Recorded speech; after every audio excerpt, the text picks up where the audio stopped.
అందరికీ నమస్తే.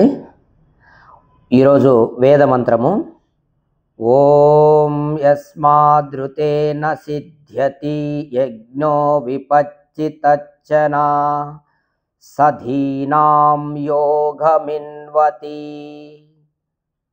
ఋగ్వేదము భావార్థము. చూడండి, ఈ యొక్క మీరందరూ ప్రతిరోజు యూట్యూబ్ ఛానల్లో వీడియోస్ చూస్తున్నారు. ఇక్కడ వేదంలో సత్యం ఉంటుంది. ఈ సత్యాన్ని మీరు అంగీకరించే విధంగా ఉండాలి. చాలామందికి సత్యము అంగీకరించరు, అందుకే లోకం ఇంత వినాశనం జరుగుతూ ఉంది. కాబట్టి సత్యమును మీరు అంగీకరించాలంటే మీరు బాగా ఆలోచించాలి. ఆలోచించినప్పుడే మీకు సత్యం అనేది స్ఫురణకు వస్తుంది. ఏకాంతంగా ఉండి చెప్పిన విషయాన్ని ఆలోచించండి, మీ మనస్సుకు ఇది సత్యమని తెలుస్తుంది. కావున అందరూ కూడా దీన్ని గమనించగలరని మీకు తెలియజేస్తున్నా. భావార్థము: మనలో చాలామంది తామే బుద్ధిమంతులమని గర్వింతురు.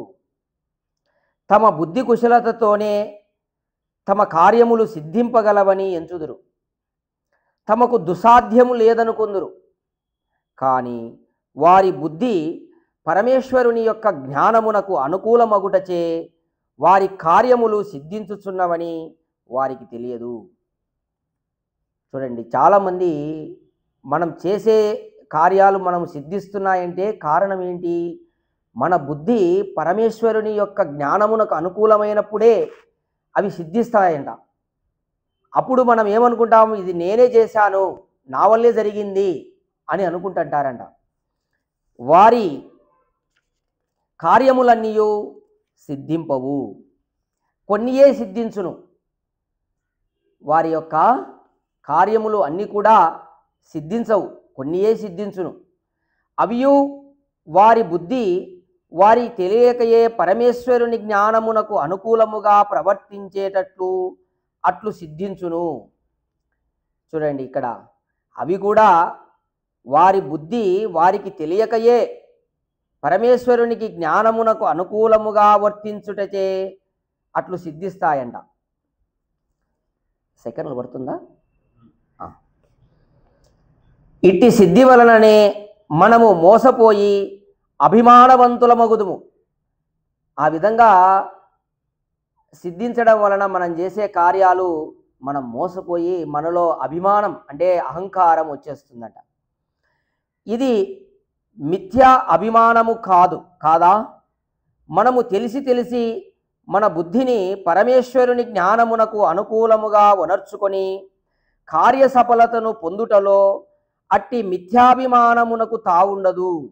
అయితే ఇక్కడ మనకు తెలియాలి, మనం చేసేటటువంటి ఈ యొక్క బుద్ధి పరమేశ్వరుని జ్ఞానం అనుకూలమైనప్పుడే మనకు సఫలత అనేది వస్తున్నది, మనకు విజయాలు వస్తున్నాయి, మన కార్యములు సిద్ధిస్తున్నాయి అని మనకు గిన తెలిసినప్పుడు అప్పుడు మనకు అభిమానం, మనలో అభిమానం పెరగదు. ఎందుకు పెరగదు?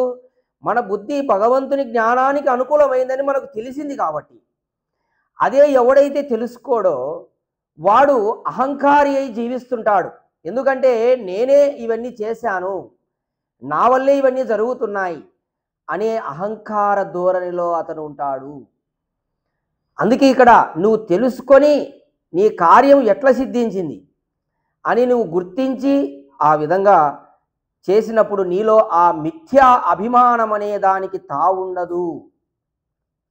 కావున మనము మన కార్యముల యొక్క సాఫల్యము అభిలషింతుమేని మన బుద్ధిని పరమేశ్వరుని యొక్క బుద్ధితో యత్నపూర్వకముగా జోడించుకొనవలెను.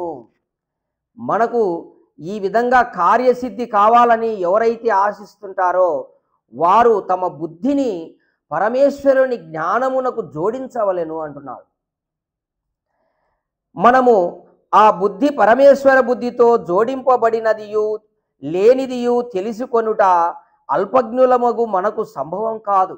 ఒరే, మన బుద్ధి భగవంతునితో ఎలా జోడించబడింది, అసలు జోడించిందా లేదా అని మనం తెలుసుకోవడానికి మనకు చేత కాదంట, అల్పజ్ఞులం కదా మనం అని చెప్తున్నాడు. కానీ మన బుద్ధిని ప్రభు బుద్ధితో యుక్తమునర్చ యత్నించుచుండుటయే మన కర్తవ్యము. అయినా మనం ఏం చేయాలి?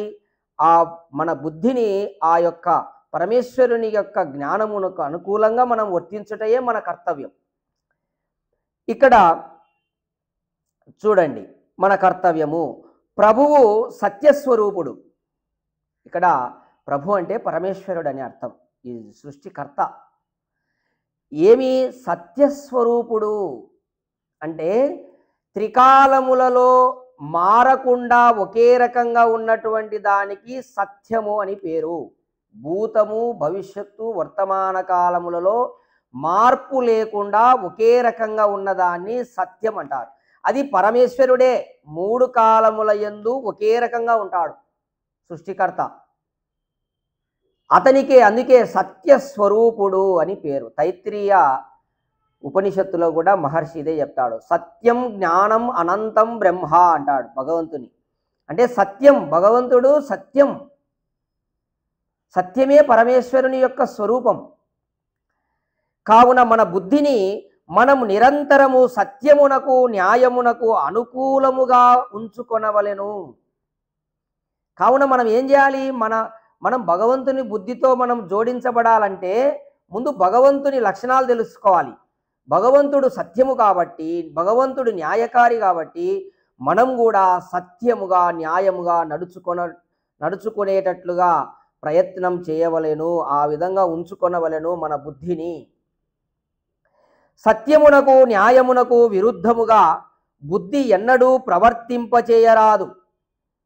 మనము సత్యానికి న్యాయానికి విరుద్ధంగా మన బుద్ధిని ప్రయోగం ఎప్పుడు చేయకూడదు. ఎందుకంటే భగవంతుడు సత్యము న్యాయము. కావున ఇట్లు ప్రయత్నించుటయే మన పని. ఇట్టి బుద్ధి యోగముతో పరమేశ్వరుడు వ్యాప్తుడైన నాడి మన కార్యము సిద్ధించును. ఈ విధంగా మనము మన బుద్ధిని పరమేశ్వరుని యొక్క జ్ఞానముతో జోడించబడినప్పుడు మనము ఏ కార్యము చేసినా సిద్ధిస్తుంది. కావున అభిమానమును విడిచి మన బుద్ధిని సత్యమునకు న్యాయమునకు అనుకూలంగా ఉనర్చి నమ్రభావంతో, చూడండి ఇక్కడ నమ్రం అంటే మంచి ఒక క్రమశిక్షణగా వినయంతో అని, నమ్రభావంతో అట్లా మనం జోడించినప్పటికీ అహంకారంగా ఉండకూడదు. నమ్రభావంతో మంచి వినయంతో ప్రభు బుద్ధితో యోగమును సంపాదింప యత్నింపవలెను. ఆ పరమేశ్వరుని బుద్ధి అంటే ఇక్కడ జ్ఞానం అంతే. బాగా అర్థం చేసుకోవాలి. ప్రభు బుద్ధి అంటే ప్రభు జ్ఞానం, పరమేశ్వర జ్ఞానం. ఆ బుద్ధితో మనము జోడింప ప్రయత్నింపవలెను. ప్రభువు కృపలేక అతని అధిష్టానమున జరుగు ఏ యజ్ఞము కూడా సిద్ధింపనేరదు. ఆ పరమేశ్వరుని కృప లేకుండా మనము చేసేటటువంటి ఏ మంచి కార్యం కూడా సిద్ధించదు అని ఇక్కడ స్పష్టంగా ఈ మంత్రము ద్వారా పరమాత్ముడు తెలియజేస్తున్నాడు. అంటే మనము చేసే ప్రతి కార్యం మనం సిద్ధించింది, కార్య సాఫల్యత జరిగింది అంటే దానికి పరమేశ్వరుని కృప వల్ల జరిగింది అనే విషయాన్ని అందరూ గుర్తుపెట్టుకోవాలి. ఎవరైతే ఇది గుర్తుపెట్టుకుంటారో వారు జీవితంలో అహంకారము గర్వానికి లోనుగారు, అభిమానం ఉండదు వారిలో. కావున ఈ విధంగా మనం పరమేశ్వరుని యొక్క జ్ఞానమునకు అనుకూలంగా మన బుద్ధిని జోడించినప్పుడు మనము చేసిన ప్రతి కార్యము సఫలత చెందుతుంది. కావున కార్య సఫలత కొరకు నిరంతరం అందరూ ప్రయత్నం చేస్తున్నారు. మరి మనం భగవంతుని జ్ఞానానికి అనుకూలంగా ప్రయత్నం చేస్తున్నామా? ఆ కార్యములు ఆ విధంగా ఉన్నాయా? మీరు ఆలోచించుకోండి. ఆ విధంగా ఆలోచించి భగవంతుని జ్ఞానానికి అనుకూలంగా సత్యము న్యాయము ఆ విధంగా మనము మన బుద్ధిని జోడించి కర్మలు చేసినప్పుడు ఖచ్చితంగా అవి సిద్ధిస్తాయని తెలియజేస్తూ ఓం తత్సత్.